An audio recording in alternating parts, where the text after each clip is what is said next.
It's not a mistake that you're feeling this way. This is a sign. This is a sign that you're on the path to authentic power. Your soul is making it super clear you're ready to start trusting yourself and guiding your life by that inner wisdom, which has all the answers you need. There is no one uniquely qualified on this earth to know exactly what is good for you except for you and God or universe. Many people want to navigate life with peace and joy, but struggle to connect to their intuition. They find themselves overwhelmed, burned out, and frustrated. My name is Francesca Phillips, and I'm obsessed with spirituality and psychology and how the two can intersect to help you live a successful and intuitive life. I believe each of us can accomplish amazing things through balance and healthy habits instead of burnout. Consider this your go-to resource for where spiritual wellness and mindful productivity meets practical wisdom. If you're craving positivity and want to know how to find the answers within instead of searching endlessly without, then you're in the right place. Get ready to feel supported and inspired. This is the Good Space Podcast. You're listening to the Good Space Podcast, episode number 49, 3 Ways to Strengthen Your Connection to Yourself. Before we dive in, I want to give my warm appreciation to our reviewer of the week, Melik MF, and they say, over the last year, I had many ups and downs and lost many friends and became socially distanced, but I met Francesca, who's a real savior, who really helped me, and I can say I healed, and that's because of her. So I recommend you listen to this lovely podcast and wait for the great results, and they can improve your life. Thank you so much, Francesca. Melik MF, I am truly grateful our paths have crossed and that you found so much solace in the Good Space. Thank you. Thank you. I know you're meant to be in this community, and I'm sending you so much love and success. Thank you for being such a wonderful part of the Good Space community. If you want to be highlighted in an upcoming episode and help further the mission of the Good Space, make sure to subscribe and give us a review on Apple Podcasts so I can then highlight your review in an upcoming episode. It only takes a minute. You can pause the episode and come right back. Make sure to screenshot this episode on your phone and tag us on your Instagram story at @FindYourGoodSpace, #TheGoodSpace, to let me know that you're joining in today, as you know that I love to share those screenshots on our stories too. There's this huge tipping point happening right now. This big craving for each of us to find that inner wisdom and trust within ourselves.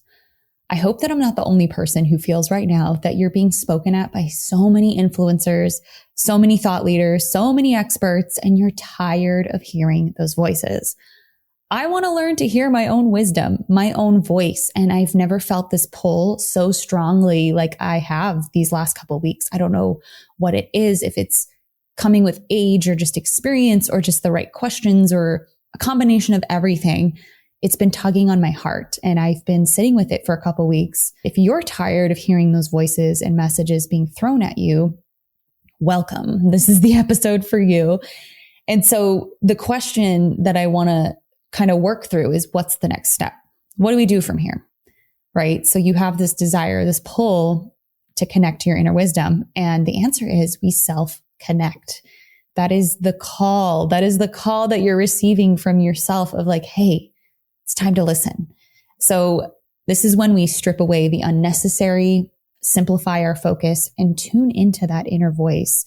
This self-connection is what I want to talk about in today's episode. I'll talk about what is self-connection, why is it important, which will include different studies that kind of back up the importance of having this kind of connection.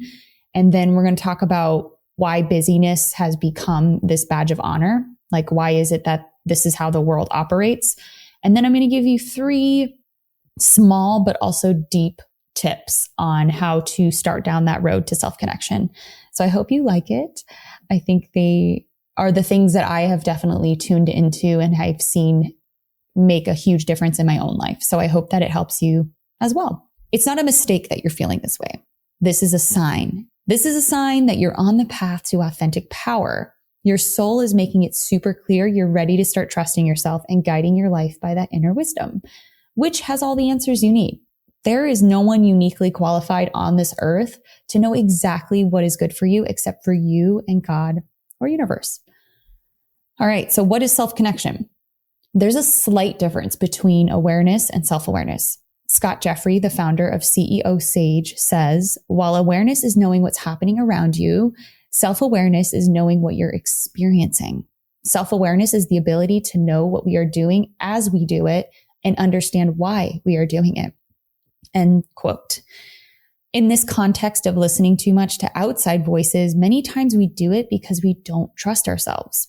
The reason I didn't trust myself is because of lack of clarity and action. I didn't know why I was creating the things I was creating. I also didn't have proof of concept where I tested an idea in the market to see what people wanted. And I also didn't trust that I could figure out challenges in my own way. And so it's like this combination that made me therefore go to outside sources. And when we don't have clarity, we can mistake it for not being capable. Whereas it's just, if we had gotten clarity, the path would have been clear and we would have done it the way we wanted to do it. So many times out of fear, we give power to social platforms and people, thinking there's the path and the way.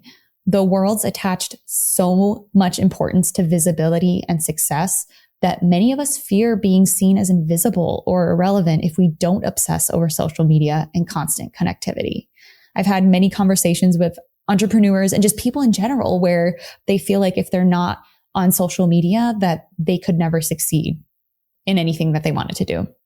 So it's interesting, right? How many of us have no problem being 100% connected with social media, email, streaming, but the one connection that has the most power, the inner one, we tend to ignore. And it's not your fault at all. Many of us are in environments that condition and reward us for living this way, which we'll get into later on in the episode, but just know it's not your fault. And the good news is that once you realize where the outside voices are infiltrating your life, you'll start waking up. I started asking harder questions of myself about why I'm on Instagram, why I want to release a product. What I started noticing is I was doing a lot of things that drained my energy because I thought I needed to do them. And I was doing things that fought against what my inner wisdom was telling me. Not only am I committing to being off social media for the month of May, oh my gosh, my body's already fighting against it, but I've committed to being off social media for the month of May just to release things, release noise, and just tune within. I also started releasing things that didn't feel aligned so I could practice tuning in more, because really it's in stillness that you can practice that. So this act of tuning into that inner wisdom again is what Abraham Maslow describes as authentic selfhood. In Toward a Psychology of Being, he says, authentic selfhood can be defined in part as being able to hear these impulse voices within oneself. That is, to know what one really wants or doesn't want, what one is fit for and what one is not fit for, etc. We know what we want or don't want. We know it. You know it. It's a matter of getting into the habit again of listening and being honest enough to embrace and act on the answers we receive. It's a muscle. If we're not in the practice of hearing and honoring our voice, it's just going to take a little time to peel back those layers and strengthen it again. To pack a little more power to this punch, let's get into why self-connection is important with a few studies. Connection beats happiness or even mindfulness in creating meaning. In a study conducted by Christine Klussman, PhD, her and her team asked 66 people to take a test that assessed their level of mindfulness, a measure that tends to correlate with life satisfaction, and then journal every day for 1 week. Half the group was asked to write about things that had happened that day, and the other half was asked to write about aspects of their day that related to self-connection. 1 month later, the group who had just journaled about their days still saw no change, but the people who had journaled about self-connection tested significantly higher on mindfulness than before they started the study. Dr. Klussman says that by focusing on cultivating connection rather than happiness, mindfulness, resilience, or any other single concept, we naturally build lives rich with meaning and satisfaction. End quote. So why do we lose this ability to begin with if it's the most powerful in making us feel meaning and satisfaction? James F. Zender, PhD, has an answer for that. One answer, at least. He said that often children who are dealing with overwhelmed and preoccupied parents are faced with a horrible developmental decision. They focus all of their being on the needs of the parent and sacrifice their connection with self, which is necessary to remain in relationship to the parent, or remain true to inner connection and sacrifice connection to the parent. So essentially, he's saying that children often feel like they have to focus all of their being on the needs of their parents instead of their own self-connection. So they miss out on that ability to keep that connection strong as they grow. And for 99% of kids in this situation, I bet remaining true to inner connection isn't even an option for them. They often see their very survival attached to their parents.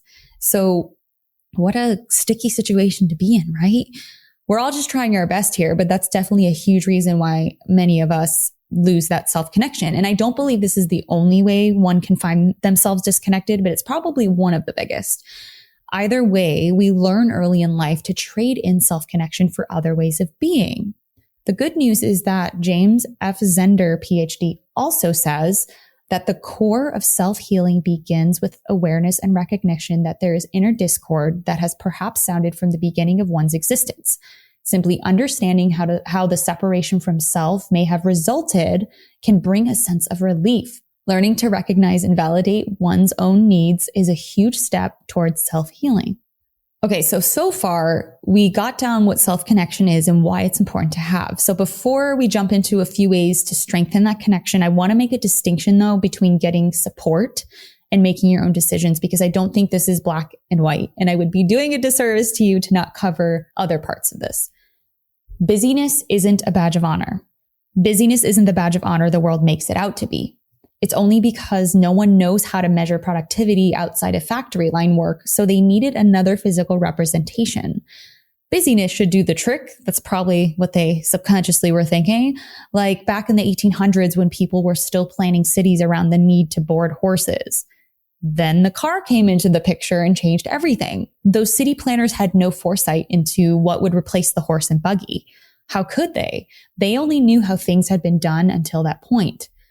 So just like in the industrial era, where productivity was measured by the amount of gizmos you made each day, we haven't had the equivalent of the car come into the picture and change how we view productivity or work. Our work is knowledge-based now, right? So we see busyness as the new gizmo. Businesses expect employees to be connected 24/7 and to turn over subpar work at faster speed. Cal Newport to me is the car version of productivity. His book, Deep Work, dives into these concepts and proves that great work is about doing less, about having less distractions and noise. Besides, your ability to connect with yourself and produce deep work goes for a higher price in the economy than shallow work. Shallow work meaning posting on social media, answering emails, etc.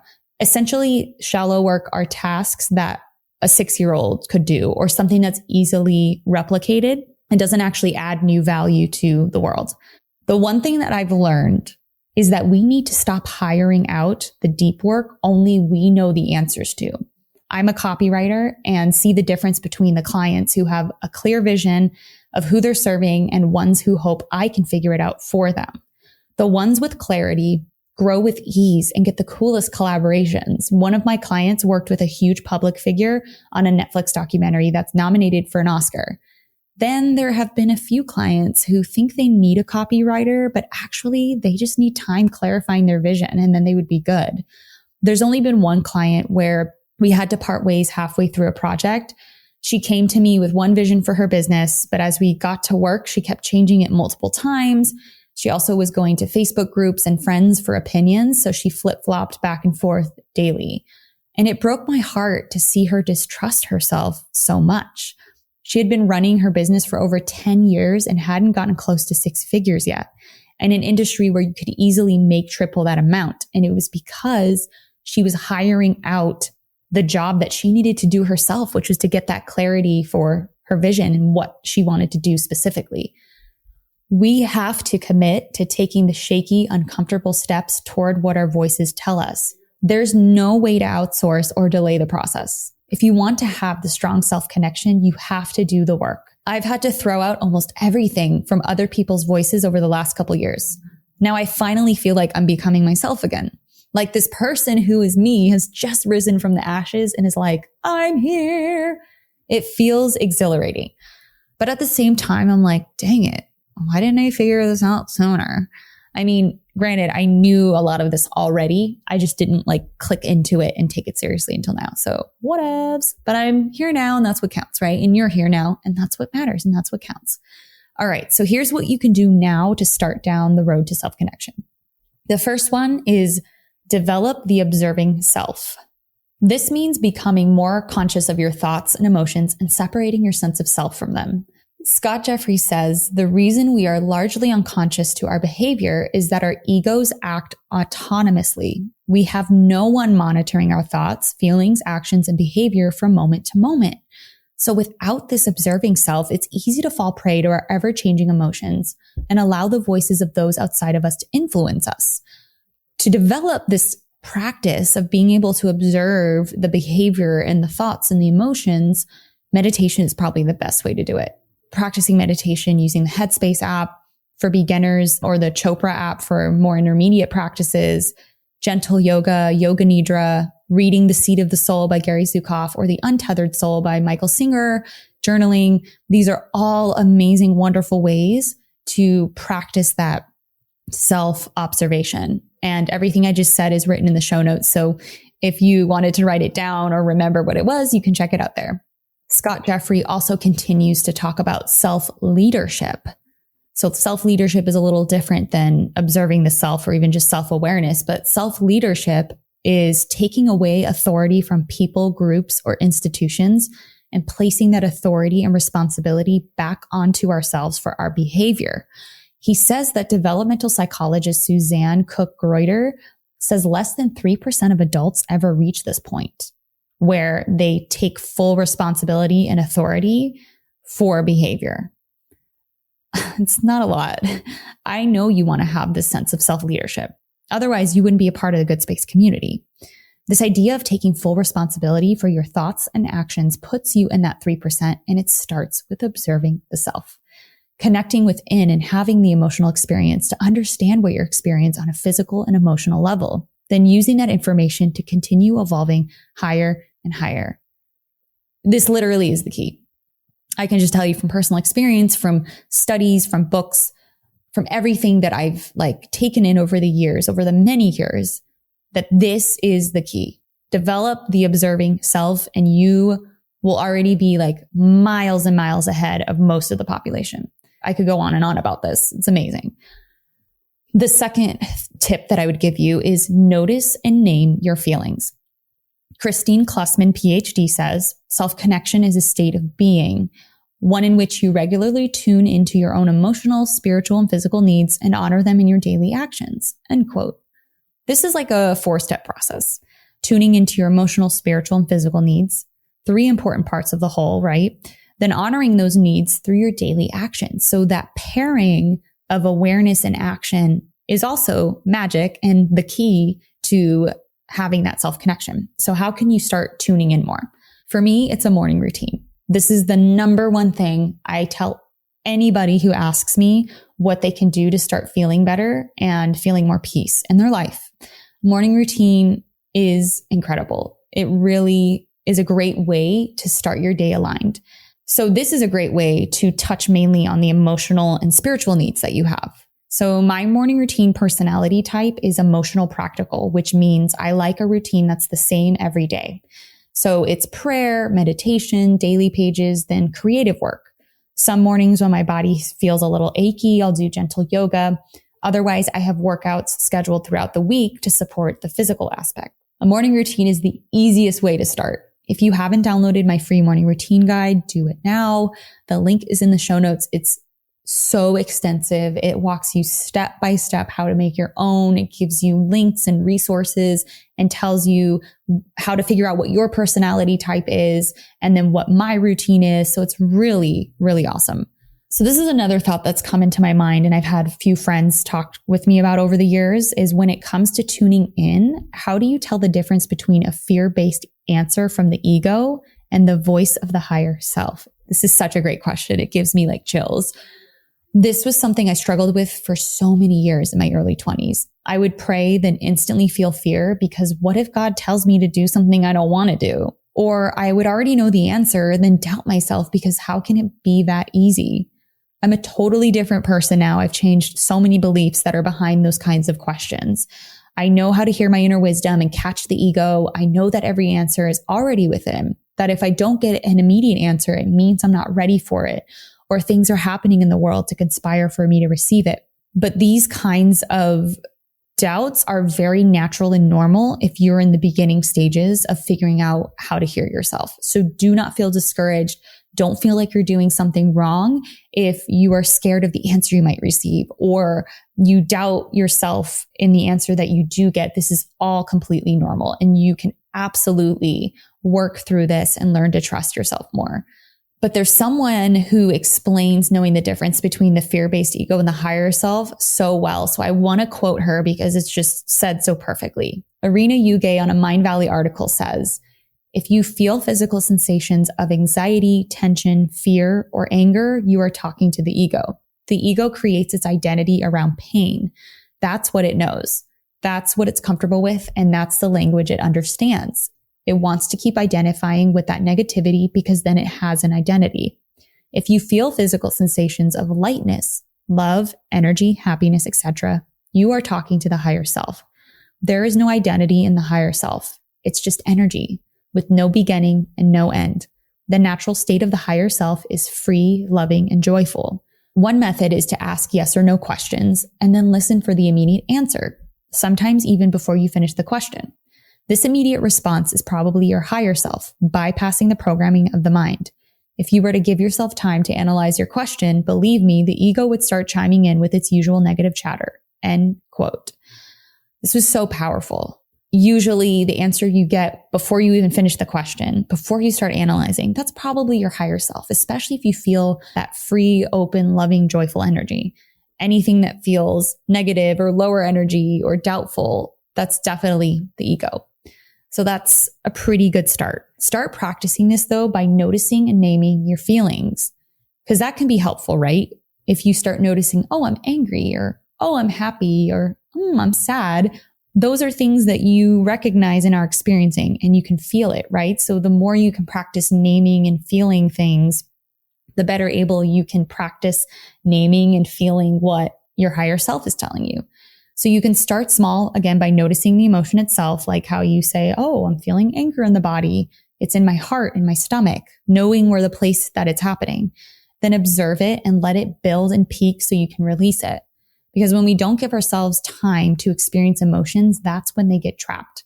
So recently I was really upset, and normally I would just like stuff it in and try to like go on the internet or like talk to a friend or do something that like distracted me from it. But now this is what I learned from my coach is I say, this is anger. And then in my head, I just imagine myself screaming or like, tensing. I let my body tense up and I just like feel the anger for like 30 seconds to a minute. And then I say, okay, I see you, anger, and I'm ready to just release you. And I just let it go. But I gave it the attention that it wanted so that it didn't get trapped in my body. And as you get better at noticing and naming, you can start again doing that on the spiritual level. So when you pray, notice the energy behind it. Notice the energy behind the answers. Start observing if it's the ego or the higher self. Then ask yourself the right questions to gravitate more towards the higher self. These practices won't take long to become automatic, so commit to it for at least 2 weeks and see how you feel.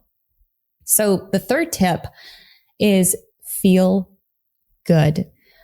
For those times you're feeling doubt, your go-to move needs to be focusing on what feels good. When you feel good, there's no resistance. And then God, universe, can continue sending abundance your way. If you're feeling irritable because work feels like an endless slog, what next inspired action can you take in this moment? What one thing would make you feel good again?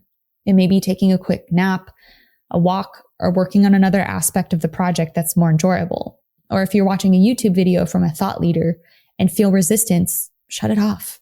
Ask yourself what you'd rather do instead. Getting still is the first step in starting to trust yourself more. And creating enough moments to hear yourself is so important.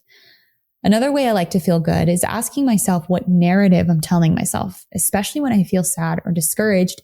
It usually means that I'm saying things to myself that aren't really helpful and are bringing my energy down. On Mind Valley, Cheyenne Diaz says, using the words I am sends a powerful message to the brain. Whenever we recruit the use of these words, we're affirming something fundamental about ourselves. An I am statement is a statement of identity. To say, I am tired or I am depressed doesn't indicate a passing temporary state. at least not to our minds. Our minds interpret such statements as a validation of self, an integral component of our identity. And this is problematic. When we experience a passing mood, thought, or emotion as an I am statement, whether aloud or in self-talk, our minds interpret this as a proclamation of self. End quote. So think about ways that you can feel good, and then think about what statements are you making to yourself. If anything I shared today resonated with you or inspired you to make a change, please comment on the show notes so we can learn from you too. Even if it inspired you to think of another thought that you think would be useful, I would love to hear your thoughts. So click the show notes. You'll see at the bottom, there's a way to add a comment, and I would love to hear from you. Now it's time for an affirmation. I expand into greater abundance as I listen to my inner wisdom in each moment and release what brings resistance.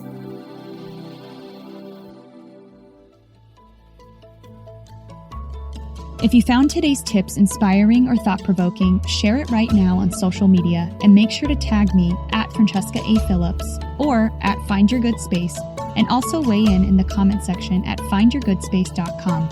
You can find links in the show notes.